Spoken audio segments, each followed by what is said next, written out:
This week on Jerusalem Dateline, an exclusive Frontlines report from northeast Syria about the fallout from the U.S. decision to pull out U.S. forces.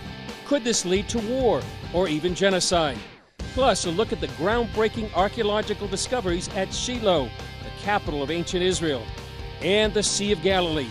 Why are scientists concerned about its future? All this and more this week on Jerusalem Dateline.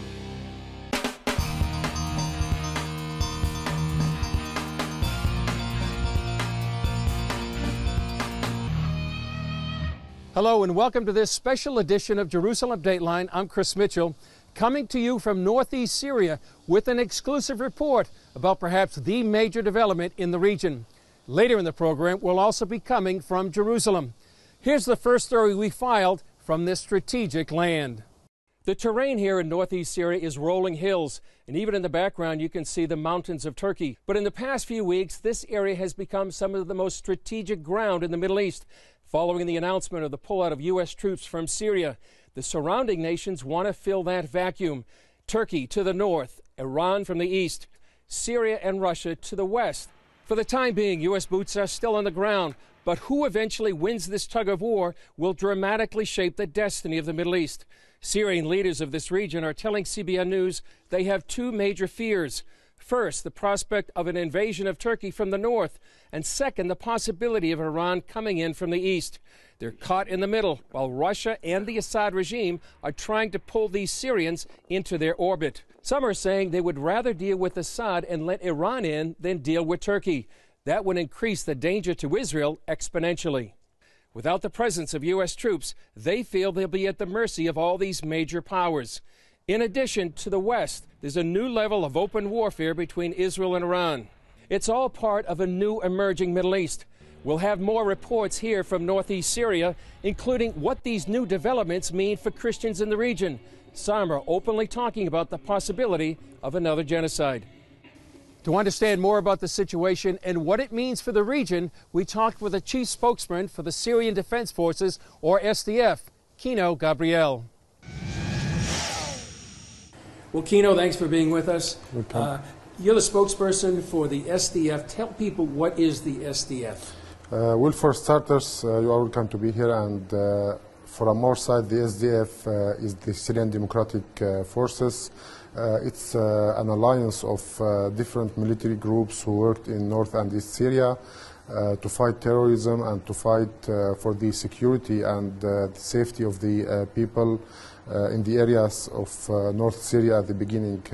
It was formed in 2015 by the unification of different forces, including the Kurdish YPG and YPJ, the Arabic Sanadid, and several other FSA groups, and the Syriac MFS Syriac Military Council. This alliance managed to repel ISIS attacks from Kobani and from Tel Aviv and other areas. And later, after the formation of the SDF, we managed to defeat ISIS terrorism from all North and East Syria. We managed to liberate several areas, including Manbij and the so-called ISIS Caliphate capital, Raqqa, and now we are in the final stages of defeating ISIS in Deir Zor area in Far East Syria. So there was a big announcement by the United States, by President Trump last month. He said that the U.S. was going to be leaving. What does that mean for you, and what has that meant for the whole area right now? I think it was a surprise decision for the area. We were and we are still having different projects and programs worked alongside the international coalition and the U.S. troops who are present here. We have training programs, we have support both logistically and military programs, and again we have I think the international coalition, we can say, has different programs to work with the civilian councils and committees who were formed in the liberated areas to rebuild the infrastructure and to work on the security issue in those areas, both with the SDF and with the internal security forces. And the international coalition, we are working to fight back the terrorist cells of ISIS and to prevent any terrorist attacks made by them or any other groups who are attempting to destabilize the area at the current time. You talked about the fight against ISIS, and right now we're surrounded by a number of pictures of men and women who have actually fought and died in the fight against ISIS. Talk about them. I mean, we're talking about thousands of men and women. Is that right? That's right. I think it's not only about the SDF. Also, the Syrian people gave a lot of sacrifices. As SDF, I think we have more than 9,000 or 10,000 martyrs who sacrificed their lives during the fight to defeat terrorism in the area, whether it was by Jabhat al-Nusra or by ISIS later. And alongside with them, we have so many international fighters who came here and fought alongside us and sacrificed their lives for the freedom and for the project of democracy that we are working here. Beside them also we have many international coalition soldiers, again, who gave this ultimate sacrifice to defeat terrorism. And for us, I think it is important at the current time because we don't want to see this sacrifice to go in vain and without the results we are hoping for. A decision to withdraw or the decision to withdraw from Syria put the area in an emptiness that is coming with the threat of the re-emergence of ISIS back again, because any kind of a chaos in the area would enable ISIS to reorganize and maybe to take back territory again. You talked about the danger of ISIS. Now that President Trump has made this decision to pull out, what are the other dangers that are surrounding? We've got about 2 minutes left.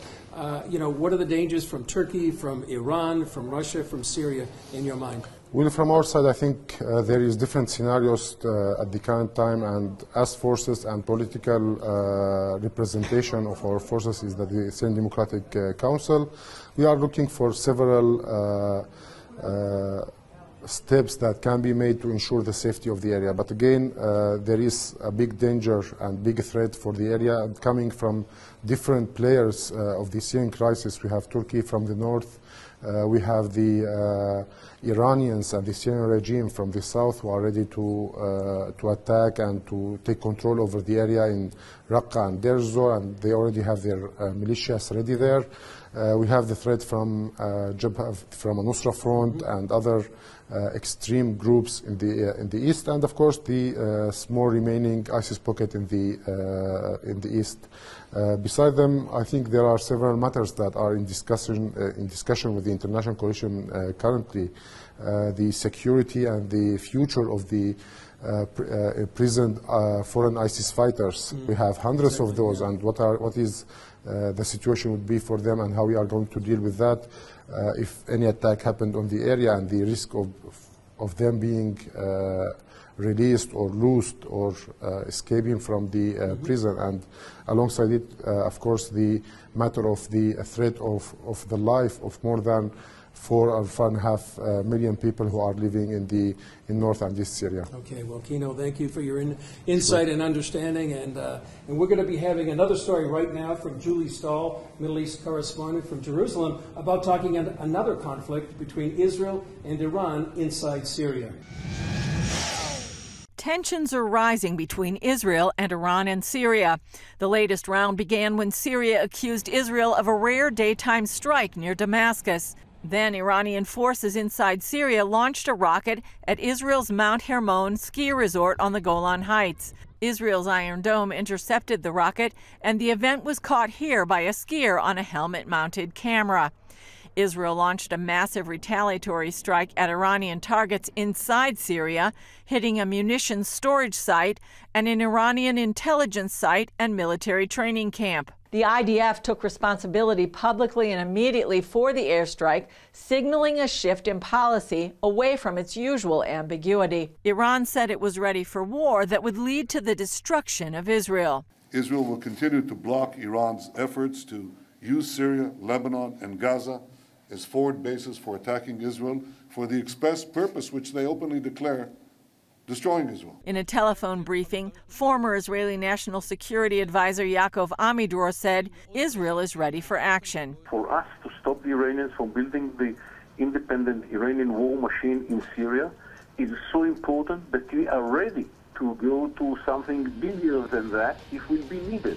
Julie Stahl, CBN News, Jerusalem. Coming up, Israel fights the effects of drought on the biblical Sea of Galilee.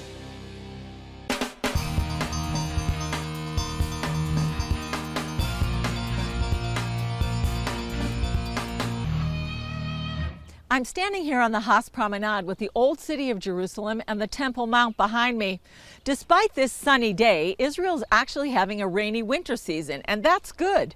But the country is still suffering from a severe water shortage after 5 years of drought.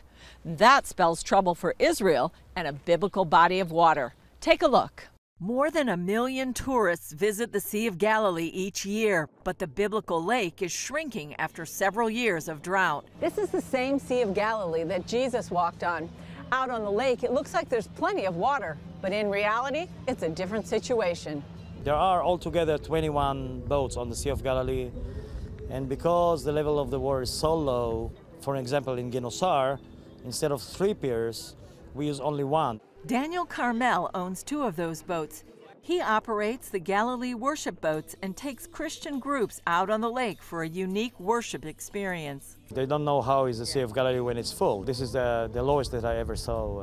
25 years that I'm here, this is the lowest. Israel's rainy season begins in late October and continues until mid-March. After that, it usually doesn't rain. The lake is the main thing that characterizes, our life here from every point of view. Although today, unfortunately, we cannot make our living from fishing. Uzi Velish was born in a kibbutz on the Sea of Galilee and has lived on kibbutz Genosar since it was founded in 1937. He's seen the lake at all different levels. When my first daughter was married, it was 93, it was very full. The wedding was on the lawn here in front of my house. You can see it, about 200 meters. Up to where the rocks. The rocks were put in there in the 70s to defend from the storm. There was a storm, east storm, and the waves chopped the soil, so they built these rocks. He said trouble started before Israel was a state, when the British built a dam. The moment you stop the Jordan, beginning to control. But only in '64, they added the big pumps that deliver the water from the Sea of Galilee to the south or to the middle of Israel. On top of that, Israel gives Jordan 50 million cubic meters of water a year as part of a 1994 peace agreement, and Jordan is asking for more. The lake has been low in the past and recovered, like 30 years ago when the receding waters revealed a hidden treasure. This boat is really completely unbelievable. Dubbed the Jesus boat, the fishing vessel was like one Jesus' disciples would have used. Discovered by 2 brothers in the mud along the shores of the Sea of Galilee, it soon became a national sensation. That was really something. The whole state was a boat from 2,000 years ago. This is and with such a significance, that really can be related to Jesus, Treasures aside, the Kinneret, as it's called in Hebrew, or the Sea of Galilee, used to be one of Israel's main sources of drinking water. Until not so long ago, the Sea of Galilee was one of the 3 main natural sources that supplied water. Now it hardly supplies. Growing population, increasing demand, and a drop in the quantity of water have all contributed to the situation. The lake is more than 15 feet below the full line. In a rainy winter, it would normally rise about 5.5 feet. Then it begins to evaporate again in the summer.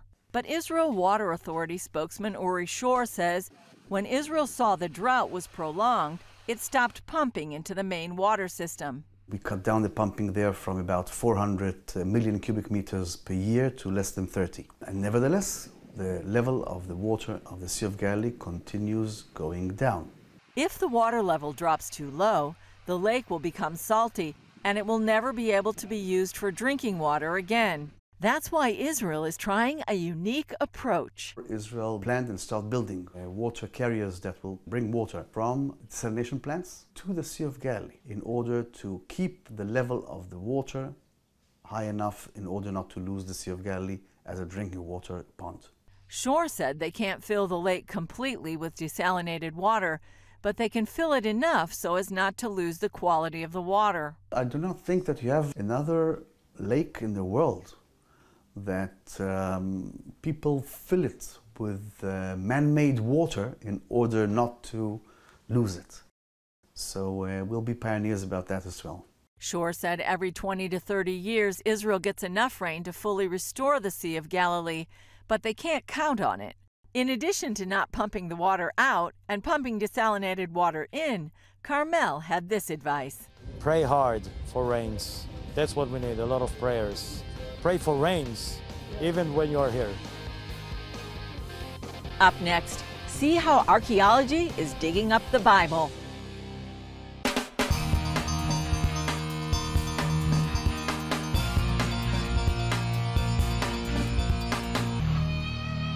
More and more archaeological excavations are validating the Bible. And as Chris Mitchell reports, one dig has uncovered one of the Old Testament's most important sites. Welcome to ancient Shiloh. This is the first capital of ancient Israel, and it's a sacred spot because the Mishkan was here, the tabernacle where people came to connect with God. Scott Stripling directs the excavation here, and along with dozens of volunteers, they're digging into history. We're dealing with real people, real places, real events. This is not mythology. The coins that we excavated today, we're talking about coins of Herod the Great, Pontius Pilate, Festus, Felix, Agrippa I, Agrippa II. The Bible talks about these people. We've got the image right there. That image includes a fortified wall built by the Canaanites. They're finding a treasure trove of artifacts, including coins and 2,000 pieces of pottery a day. Now this one was from yesterday. It's been washed already, so you see the same form right out of the ground and yesterday, and these are those handles from the stone vessels. Remember Jesus' first miracle at Cana, they were stone jars full of water. That's that ritual purity culture of the first century. An archaeologist looks at these shards as a fine timepiece. Just like your great-grandmother's pottery is different from your pottery that you're using today, and once we learn the pottery, then we can use it as our primary means of dating. Stripling says literally digging into the Bible can change your life. You can read the Bible, you can walk the Bible, but the ultimate is to dig the Bible. You know, when we actually get into the soil, like these students from Lee University, they're literally, it's under their fingernails and in their nose and their mouth and their ears, and they're exposing this ancient culture. It becomes one with you. And sort of like we came out of the soil, and as we dig into this soil, we connect with God and with each other, I think, in a very important way. I love getting my hands dirty. I love digging in the dirt. It's my favorite thing. People from all ages man the dig, with the main drivers being students like Abigail. It's tiring and exhausting, but it's really rewarding. It's exciting to find ancient things that have been laying in the dirt just waiting for us for thousands of years. She says the Bible comes alive in the dirt. I read the Bible totally differently than I did before I came here, and when I read the Bible, I know the places, I know what's going on, I understand it more deeply, especially where previous archaeologists have claimed that the archaeology disproves the Bible, but when we dig here, we find that everything matches. You read it in the Bible, you dig in the dirt, and there it is.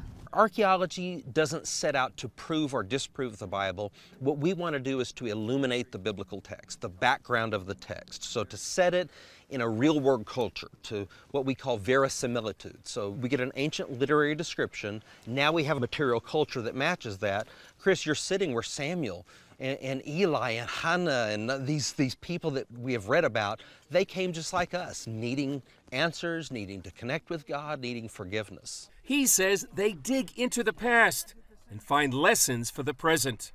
One of the faith lessons for us is that God is the potter and we're the clay. And even if our lives are broken, like these vessels are, God told Jeremiah, after he told him to go to Shiloh and see what he had done, he told him to go to the potter's house and look at a flawed vessel and see how the potter puts it back on the wheel and works out the imperfections. So my faith lesson is this, that yes, we're imperfect, but if we'll allow God, he wants to put us on his potter's wheel and he wants to make us a vessel of honor.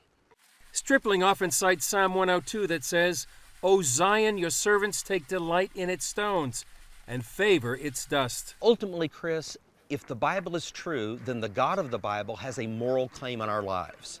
And as we establish the veracity of the biblical text, I hope that everyone watching will just think about that God loves us and He has a moral claim on our lives. Chris Mitchell, CBN News, Shiloh, Biblical Samaria. Still ahead, see how Christians are helping this Holocaust survivor.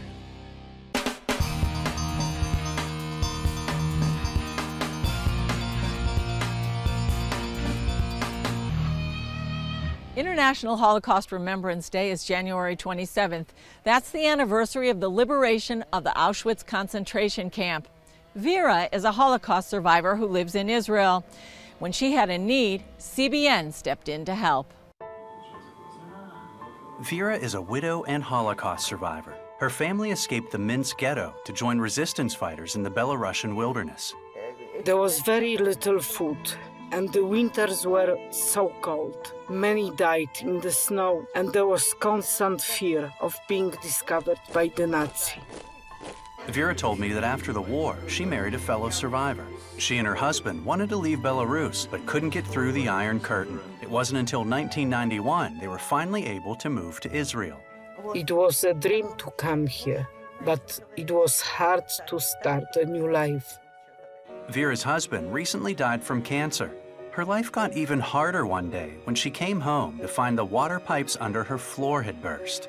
Water was everywhere. Without my husband, I didn't know what to do. I could never afford the repairs. I was devastated.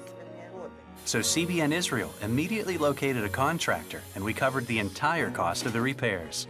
I was so happy when you told me you were going to fix the pipes and my floor. I had tears of joy. You were my only hope to get it fixed and to have water back in my house. It's a miracle. We also learned that Vera's oven quit working a few years ago, so we bought and installed a brand new one. Now, we also take her groceries regularly and spend time with her. What you do for me and the other survivors means the world. You give real support, and it's wonderful to know that someone cares about us. I am so blessed to know people like you. That's all for this edition. Thanks for joining us. And remember, you can follow us on Facebook, Twitter, Instagram, and YouTube. And remember to pray for the Kurds, the Christians, the Arabs, and others in northeast Syria, and for the peace of Jerusalem. And remember, the God who's watching over Israel and you and me neither slumbers nor sleeps. I'm Julie Stahl. We'll see you next time on Jerusalem Dateline.